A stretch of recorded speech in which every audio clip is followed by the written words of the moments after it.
নমস্কার বন্ধুরা, সবাইকে অনেক অভিনন্দন অন্নপূর্ণা যোজনার ৩,০০০ টাকা পাওয়ার জন্য। আশা করি প্রত্যেকে আপনারা টাকাটা পেয়েছেন। যারা টাকা পেয়েছেন কমেন্ট করে অবশ্যই জানাবেন, এবং যদি টাকা না পেয়ে থাকেন তাহলে আপনাকে কি করতে হবে টাকা পাওয়ার জন্য সেটাও বলছি। যদি টাকা না পেয়ে থাকেন, কবে নাগাদ ফর্ম ফিল আপ করেছিলেন সেই ডেটটা অবশ্যই কমেন্ট করে জানাবেন। তাহলে এই ভিডিওটায় আমরা সমস্তটাই বলছি, যারা টাকা পাননি তারা কি করবেন, কি কি কারণে ফর্ম বাতিল করা হয়েছে। তো 1 জুলাই ডিবিটির মাধ্যমে অন্নপূর্ণা যোজনার ৩,০০০ টাকা অ্যাকাউন্টে ছেড়েছেন খোদ মুখ্যমন্ত্রী।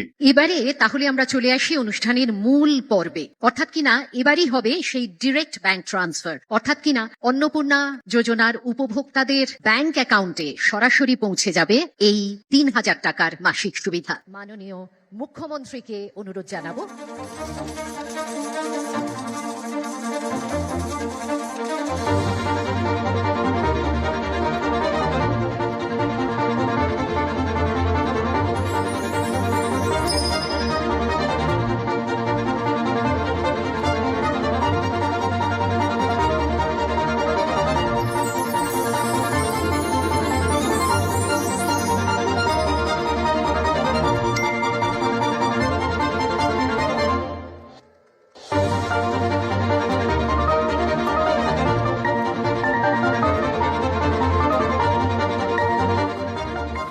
কারা টাকা পেলেন, কারা বাদ পড়লেন এবং টাকা না এলে আপনি কি করবেন, এই সম্পূর্ণ আজকের এই ভিডিওতে স্টেপ বাই স্টেপ বলে দিচ্ছি। যারা টাকা পেয়েছেন, টাকা ক্রেডিট হওয়ার এসএমএসটা দেখে নেবেন, এবং টাকা ঢোকার পরে একটা এসএমএস আসছে যেখানে বলা হচ্ছে অন্নপূর্ণা যোজনার অধীনে আপনার প্রাপ্য অর্থ ৩,০০০ টাকা প্রদান করা হয়েছে পশ্চিমবঙ্গ সরকার। তাহলে এই এসএমএসটা টাকা ঢুকলেও আসছে, এবং অনেকে এই এসএমএসটা পেয়েছেন কিন্তু ৩,০০০ টাকা তার অ্যাকাউন্টে ক্রেডিট হয়নি। তাহলে এইরকম মানুষজন কিন্তু রয়েছেন। চলুন ভিডিওটা শুরু করা যাক। আর এরকম গুরুত্বপূর্ণ ভিডিও আরো পাওয়ার জন্য চ্যানেলটিকে সাবস্ক্রাইব করে রাখবেন। আজ 1 জুলাই নেতাজি ইনডোর স্টেডিয়ামে মুখ্যমন্ত্রী 12টা নাগাদ সভা করেন, এবং সেই সভাতে ভার্চুয়ালি অর্থাৎ গুগল মিট বা ভিডিও কলের মাধ্যমে সমস্ত পঞ্চায়েত পৌরসভার আধিকারিকরা যুক্ত ছিলেন, এবং বলতে গেলে 1:20 নাগাদ ডট এই টাইমে 1:20 নাগাদ বোতামটিকে তিনি কিন্তু টাকা ছাড়েন ডিবিটির মাধ্যমে, এবং তারপর থেকে টাকা ঢোকা শুরু হয়। টাকাটা ধাপে ধাপে পেয়েছেন। তো সেটাই বলেছি, দুপুর 1:20 নাগাদ নেতাজি ইনডোর স্টেডিয়াম থেকে মুখ্যমন্ত্রী ভার্চুয়ালি টাকাটা বোতাম টিপে রিলিজ করেন, যেটা ডিবিটির মাধ্যমে অ্যাকাউন্টে ঢুকছে। ডিজিটাল ডিবিটি বা ডিরেক্ট বেনিফিট ট্রান্সফারের মাধ্যমে ধাপে ধাপে ব্যাচ প্রসেসিং এ সব একসাথে পৌঁছাবে না, সব অ্যাকাউন্টে একসাথে পৌঁছাবে না, টাকাটা কিন্তু ঢুকছে ধাপে ধাপে। আপনার ব্যাংক অ্যাকাউন্টে আপনি চেক করে নেবেন, সরাসরি অ্যাকাউন্টে ডিবিটির মাধ্যমে টাকাটা ট্রান্সফার করা হয়েছে। দেখুন, এখানে মুখ্যমন্ত্রী বলছেন যে মোট 1,60,00,000 ফর্ম জমা পড়েছে, অর্থাৎ রাজ্যের 1,60,00,000 মহিলারা অন্নপূর্ণা যোজনাতে ফর্ম ফিল আপ করেছেন বা আবেদন করেছেন, অফলাইন এবং অনলাইন মিলিয়ে। এবার এই 1,60,00,000-এর মধ্যে 26 লক্ষ আবেদন বাতিল করা হয়েছে যাচাইয়ের পরে, অর্থাৎ ভেরিফিকেশনে 26 লক্ষ মহিলাদের নাম বাদ হয়ে গেছে। তাহলে কি কারণে নামটা বাদ হলো সেটাও মুখ্যমন্ত্রী ঘোষণা করেছেন, আমরা বলে দিচ্ছি। এর মধ্যে 1,30,00,000 ফর্ম সেটা চূড়ান্ত অনুমোদন পেয়েছে বা অ্যাকসেপ্টেড হয়েছে, এবং সেই সমস্ত যোগ্য আবেদনকারীরা আজকে 1 জুলাই থেকে টাকা পেতে শুরু করবেন। তাহলে ভালো করে বুঝবেন, মোট আবেদন জমা পড়েছিল 1,60,00,000, 26 লক্ষ নাম বাদ যাওয়াতে বাকি রয়েছে 1,30,00,000। তাদের ভেরিফিকেশনে অনুমোদন দেওয়ার পরেই 1 জুলাই থেকে টাকা দেওয়া শুরু হয়েছে, যেটা আপনারা ধাপে ধাপে টাকা এখন পাচ্ছেন। আজকে আমরা 1,60,00,000 যে আবেদনকারী, তার মধ্যে 26 লক্ষ বাতিল হয়েছে ফর্ম। তারা ক্রাইটেরিয়া ফিল আপ করেননি। যে ক্রাইটেরিয়ার কথা মাননীয় মালতী দি একটু আগে বলেছেন, কারা কারা যোগ্য বিবেচিত হবেন না। বাকি যে 1,30,00,000-এর বেশি ঝাড়াই বাছাইতে তারা যোগ্য বিবেচিত হয়েছেন। আমরা বেলা 1টার সময় আজকে টাকা ট্রান্সফার করলাম 1,09,92,378 জন। আজকে রাত্রি 12টা পর্যন্ত বাকিরাও পোর্টাল আপলোড হতে হতে তাদের অ্যাকাউন্টেও টাকা ঢুকতে শুরু করবে। এবার দেখুন কারা 3,000 টাকা পাচ্ছেন এবং কারা টাকাটা পাচ্ছেন না সেটাই বলছি। প্রথমত, যারা সঠিক তথ্য দিয়ে ফর্মটা ফিল আপ করেছিলেন, আবেদন ভেরিফিকেশন যাদের সফল হয়েছে, এবং ডিবিটি সক্রিয় ব্যাংক অ্যাকাউন্ট, অর্থাৎ যাদের ব্যাংক অ্যাকাউন্টে ডিবিটি অ্যাক্টিভ করা আছে এবং চূড়ান্ত অনুমোদন তালিকায় যাদের নাম আছে, প্রত্যেকে কিন্তু টাকাটা পেয়েছেন। দেখুন, পঞ্চায়েত বা পৌরসভায় টাকা পাওয়ার আগে ফাইনাল লিস্ট সেই অফিসিয়াল তাদের কাছে পাঠানো হয়েছে, যেখানে আবেদনকারীর নাম, আধার কার্ডের শেষ 4টে সংখ্যা, লট নাম্বার, ফোন নাম্বার সহ লিস্ট কিন্তু পঞ্চায়েত আধিকারিকরা বা পৌরসভার আধিকারিকদের কাছে আগেই পৌঁছে গেছিল। এটা সাধারণ মানুষজনদের জন্য পাবলিক করা হয়নি, কিন্তু সরকারি আধিকারিকরা দেখতে পেয়েছে, সেই অনুযায়ী 1 জুলাইতে টাকা ছাড়া হয়েছে। তাহলে এই সমস্ত সঠিকভাবে যারা ফর্ম ফিল আপ করেছিলেন টাকা, তারা কিন্তু আজ থেকে টাকাটা পাচ্ছেন। এবার কারা টাকা পাচ্ছেন না, কাদের টাকা আটকে যেতে পারে? যারা ফর্মে ভুল তথ্য বা অসম্পূর্ণ নথি আপলোড করেছেন। হয় আপনি ফর্ম ফিল আপ করার সময় সঠিক তথ্য দেননি, ভুল তথ্য দিয়ে ফেলেছিলেন, অথবা আপনার যে ডকুমেন্ট আপনি আপলোড করেছিলেন সেই ডকুমেন্টটা অসম্পূর্ণ অর্থাৎ ইনকমপ্লিট ডকুমেন্ট আপনি আপলোড করেছেন। হয়তো আপনি ভোটার কার্ডের শুধুমাত্র সামনের পাতার ছবি আপলোড করেছেন, পেছনের পাতার ছবিটা আপলোড করেননি। তো এরকমটা হতে পারে, ঠিক আছে। দ্বিতীয়ত, আপনার ব্যাংক অ্যাকাউন্টে যদি ডিবিটি অ্যাক্টিভ না থাকে, তাহলে টাকাটা ছাড়লেও আপনার অ্যাকাউন্টে টাকাটা ঢুকবে না, বিকজ ডিবিটি অ্যাক্টিভ নেই। দ্বিতীয়ত, ভোটার তালিকায় যদি আপনার নাম না থাকে,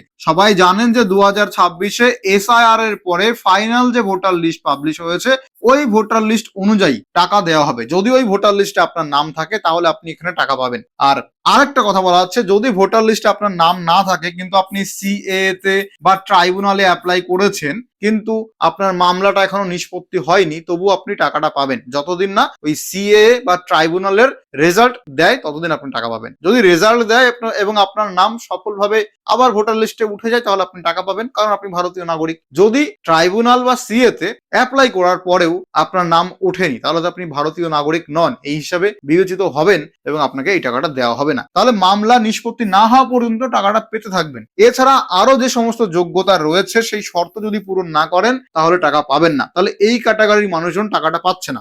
এছাড়া যারা জুন মাসের একদম শেষের দিকে আবেদন করেছিলেন, তারাও 1 জুলাইতে টাকা পাবেন না, কারণ তাদের ভেরিফিকেশন এখনো সম্পূর্ণ হয়নি। তো তারাও এক হিসাবে এই টাকা না পাওয়ার দলে কিন্তু পড়ছে। এবার দেখুন, যারা আবেদন পত্রে সঠিক তথ্য দিয়েছেন, আপনার ফর্মটা তারা সফল হয়েছে, কিন্তু যাদের ভোটার তালিকায় নাম নেই তারা কিন্তু টাকা পাবে না। সরকারি রেকর্ডে মানে ভোটার তালিকায় যাদের নাম আছে তারা টাকা পাবে। তো এখানে কি বলা আছে, শুধুমাত্র ফর্ম জমা দিলেই হবে না, ভোটার লিস্টে আপনার নাম থাকতে হবে এবং আবেদন পত্রের তথ্যের সঙ্গে ভোটার তালিকার তথ্য হুবহু মিলতে হবে। অমিল থাকলে আবেদন বাতিল হতে পারে। তাহলে ভোটার লিস্টের খুবই গুরুত্ব রয়েছে টাকা পাওয়ার ক্ষেত্রে, ঠিক আছে। আচ্ছা, এরপরে দেখে নিন সিএএ ও ট্রাইব্যুনাল। তো এই যে আমাদের নাগরিকত্ব আইন এবং ট্রাইব্যুনালে আবেদনকারীদের জন্য যে নিয়ম রয়েছে, যদি আপনি সিএ বা ট্রাইব্যুনালে আবেদন করেছেন কিন্তু আবেদন এখনো চূড়ান্ত বাতিল হয়নি, অর্থাৎ এখনো আপনার মামলার নিষ্পত্তি হয়নি, সেটা পেন্ডিং অবস্থায় আছে, তাহলে যতদিন না মামলা নিষ্পত্তি হবে আপনি টাকাটা পেতে থাকবেন। তার মানে ভোটার তালিকায় যদি আপনার নাম থাকে তাহলে আপনি টাকা পাচ্ছেন। তাহলে এক্ষেত্রে বলতে চেয়েছে এটাই যে, মনে করুন আপনার ভোটার লিস্টে নামটা হয়ে গেছে ডিলেট, এবার আপনি আবেদন করেছেন, সেই আবেদনটা 1 মাস 2 মাস 3 মাস ধরে পেন্ডিং আছে, তো যতদিন পেন্ডিং থাকবে টাকা পাবেন। রেজাল্ট যেদিন দেবে সেদিন যদি আপনার নাম উঠে যায়, মানে সফল হয়ে যায় আবেদন, তাহলে আপনি টাকাটা পাবেন। যদি রেজাল্টে দেয় যে না আপনি ভারতীয় নাগরিক নন, আপনার রেজাল্ট ফেলড হয়ে গেল বা অ্যাকসেপ্ট করলো না, তাহলে ভোটার লিস্টে আপনার নাম থাকবে না, তাহলে আপনি টাকাটা পাবেন না। সেটা এখানে বলা আছে, সিএ বা ট্রাইব্যুনালে আবেদনের পরেও যদি ভোটার তালিকা আপনার নাম না ওঠে এবং আপনার ভারতীয় বৈধ আপনি নাগরিক সেটা প্রমাণ করতে পারেননি, তাহলে কিন্তু আপনি অন্নপূর্ণা যোজনার এই সুবিধাটা পাবেন না। যারা বাংলাদেশ থেকে শরণার্থী হিসেবে এসেছেন, সিএ তে আবেদন করেছেন, তাদের ক্ষেত্রে আমরা যতক্ষণ না সিএ নিষ্পত্তি হচ্ছে তাদের এই সামাজিক ভাতা চালু থাকবে, আটকানো হবে না। শুধু তাই নয়, প্রশ্ন তুলতে পারেন এরা তো মূলত হিন্দু, আমরা সেক্ষেত্রে আমাদের লোক ধর্ম পালন করেছি। যারা ট্রাইব্যুনালে অ্যাডজুডিকেট হয়ে ট্রাইব্যুনালে আবেদন করেছিলেন, তাদেরকেও আমরা যতক্ষণ না ট্রাইব্যুনালে তাদের বাতিল বলে ঘোষণা করছে তাদের এই ভাতা চালু রাখার সিদ্ধান্ত গ্রহণ করেছি। এতে কি কোথাও ভুল হয়েছে? আপনি ভারতীয়, দেশ আপনার প্রথম, আপনি সরকারি এক্সচেকারের টাকা, ট্যাক্সের টাকা কোনো ভারতীয়কে দিতে পারেন না। এইবার আরো বলেছে, জনকল্যাণ শিবিরে যারা ফর্ম ফিল আপ করেছিলেন সেই রকম 8,15,000 সামথিং মহিলা যারা জনকল্যাণ শিবিরে গিয়ে ফর্ম ফিল আপ করেছেন, তারা প্রত্যেকেই এই 1 জুলাইতে টাকাটা পাবেন, এটাও বলা হয়েছে।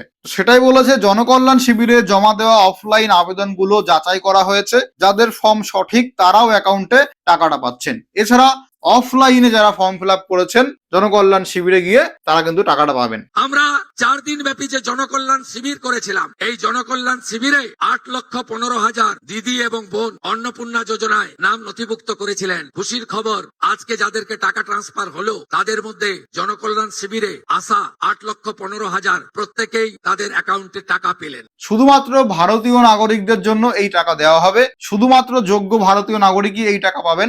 নাগরিকের প্রমাণ যদি না করতে পারেন তাহলে আপনি টাকাটা পাবেন না। তাহলে যদি 1 জুলাই আপনার টাকা না ঢোকে আপনি কি করতে পারবেন? ব্যাংকে SMS, মোবাইল ব্যাংকিং বা পাসবুক চেক করবেন, মানে ট্রানজাকশন চেক করে নিন যে আপনার 3,000 টাকা ঢুকেছে কিনা, সেটা একবার চেক করে নেবেন। আজ 1 জুলাই সারাদিন ও সন্ধ্যা পর্যন্ত অপেক্ষা করুন। সব ব্যাংকে একসাথে টাকা পৌঁছাবে না, ব্যাংকের সার্ভারের উপর ডিপেন্ড করে, কারোর একটু দেরিতে ঢুকছে, কারোর একটু আগে ঢুকেছে, ঠিক আছে?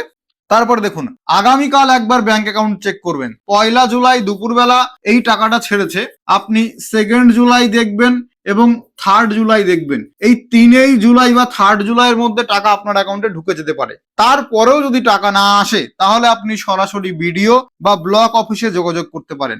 যদি আপনার টাকা 3রা জুলাইয়ের মধ্যে না ঢোকে তাহলে মনে করবেন আপনার আবেদন রিভার্ট হয়েছে, ইনকোয়ারি রিভার্ট, যেটা মানে আপনার আবেদনে কোনো তথ্যে ভুল আছে, কোনো ডকুমেন্টে ভুল আছে, সেটাকে আপনার সংশোধন করতে হবে। সংশোধন যখন করে নেবেন তাহলে পরের মাস থেকে, মানে আগস্ট মাস থেকে আবার টাকা পাবেন। এছাড়া যদি আপনার টাকা না ঢোকে তাহলে ভুল সংশোধনও যদি না থাকে, মানে ইনকোয়ারি রিভার্টেড না হয়, তাহলে আপনার ফর্মটা বাতিল হতে পারে, ঠিক আছে? তাহলে এই কয়েকটা কারণ রয়েছে টাকা না ঢোকার। বিডিও অফিসে যাওয়ার প্রস্তুতি, আবেদন নাম্বার মানে অ্যাপ্লিকেশন নাম্বারটা সঙ্গে নিয়ে যাবেন। ফর্ম ডাউনলোড করা থাকলে আরো ভালো, সেটা প্রিন্ট করে নিয়ে যাবেন। ফর্মের রিসিভ কপি বা অ্যাকনোলেজমেন্ট নাম্বার সহ অনলাইন থেকে যেটা বর্তমানে প্রিন্ট হচ্ছে সেটাও নিয়ে যাবেন। আধার ও ব্যাংকের পাসবই নিয়ে যাবেন। অফিসে গিয়ে আপনি জিজ্ঞেস করবেন যে আপনার আবেদন বাতিল হয়েছে কিনা বা কোনো ভুল রয়েছে কিনা তথ্যে, কিভাবে তা সংশোধন করবেন। যদি বাতিল হয়ে যায় তাহলে কেন বাতিল হয়েছে তার কারণ আপনি জানতে পারবেন। যদি তথ্যে ভুল থাকে তাহলে কোন তথ্যে ভুল আছে সেটা আপনি সংশোধন করলেই পরের মাস থেকে আবার আপনি টাকা পেতে শুরু করবেন। দেখুন, প্রতি মাসে টাকাটা ডিবিটির মাধ্যমে ঢুকবে। যারা যোগ্য, যারা 1 জুলাই থেকে টাকা পেলেন, প্রতি মাস অনুযায়ী ডিবিটির মাধ্যমে টাকাটা প্রতি মাসে পাবেন। এর জন্য যেমন এই জুলাইতে অনুষ্ঠান করে টাকা ছাড়া হয়েছে, প্রতি মাসে এরকম অনুষ্ঠান হবে না। নর্মালি যেরকম টাকা ঢুকতো লক্ষ্মীর ভান্ডারে, অন্নপূর্ণাতেও সেরকম টাকা ঢুকবে। এই যে অন্নপূর্ণা যোজনার টাকা, এটা এনপিসিআর মাধ্যমে, যাকে বলা হয় ডিবিটি সিস্টেম, তার মাধ্যমে আপনার ব্যাংক অ্যাকাউন্টে ঢোকে। তাহলে ব্যাংক অ্যাকাউন্টে যদি ডিবিটি করা না থাকে তাহলে সরকার টাকাটা ছাড়লেও আপনার অ্যাকাউন্টে ঢুকবে না, কারণ ডিবিটি পাবে না। তো অবশ্যই আপনি এনপিসিআই ম্যাপিং যাকে বলে বা ডিবিটি ডিরেক্ট বেনিফিট ট্রান্সফার যাকে বলে, সেটা আপনার ব্যাংকে গিয়ে করে আনবেন, অতি অবশ্যই দরকার।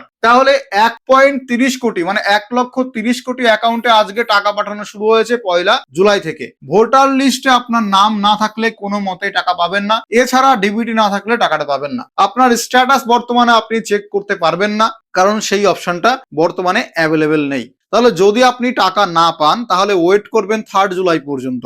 যদি 3 জুলাইয়ের মধ্যে টাকা না ঢোকে তাহলে আপনাকে যেতে হবে আপনার বিডিও অফিস বা মিউনিসিপ্যালিটি অফিসে। সেখানে গিয়ে জিজ্ঞেস করতে হবে যে আপনার আবেদন বাতিল হয়েছে কিনা, বাতিল হলে কেন বাতিল হয়েছে কারণটা জেনে আসবেন। যদি ভুল থাকে তথ্যে, সেই ভুলটা আপনি সংশোধন কিভাবে করবেন, কি ডকুমেন্ট জমা দেবেন, এগুলো আপনাকে বিডিও অফিস থেকে জানতে হবে। অবশ্যই নিয়ে যাবেন আপনার অ্যাপ্লিকেশন নাম্বার বা ফর্মের রিসিপ্ট কপি বা হার্ড কপি, অথবা ফর্মের যে প্রিন্ট হবে সেটা নিয়ে যাবেন। আধার ও ব্যাংকের পাসবই নিয়ে যেতে পারবেন। এবার অনেকে আজকে টাকা পায়নি, যারা জুন মাসের লাস্টের দিকে ফর্ম ফিল আপ করেছে, যেমন 20 জুন থেকে 30 জুনের মধ্যে যদি ফর্ম ফিল আপ করে থাকো তাহলে 1 জুলাইতে সম্ভবত টাকা পাবে না। তাহলে তোমরা টাকা পেতে পারো আগস্ট মাস থেকে, কারণ তোমাদের ভেরিফিকেশন এখনো হয়নি। যেমন আমার বাড়ির লোকের, আমার ওয়াইফের ফর্ম ফিল আপ আমি করেছিলাম 11 জুন অনলাইনে, সে কিন্তু আজকে দুপুরবেলা টাকা পেয়ে গেছে। তাহলে মনে করো 15 থেকে 20 জুনের মধ্যে, যারা 15 থেকে 20 জুনের মধ্যে ফর্ম ফিল আপ করেছিল অনলাইনে, মানে 1 জুন থেকে 20 জুনের মধ্যে যারা ফর্ম ফিল আপ করেছিল তাদের টাকা আজকে ঢুকতে পারে বা ঢুকে যাবে, ম্যাক্সিমাম 90% শিওর।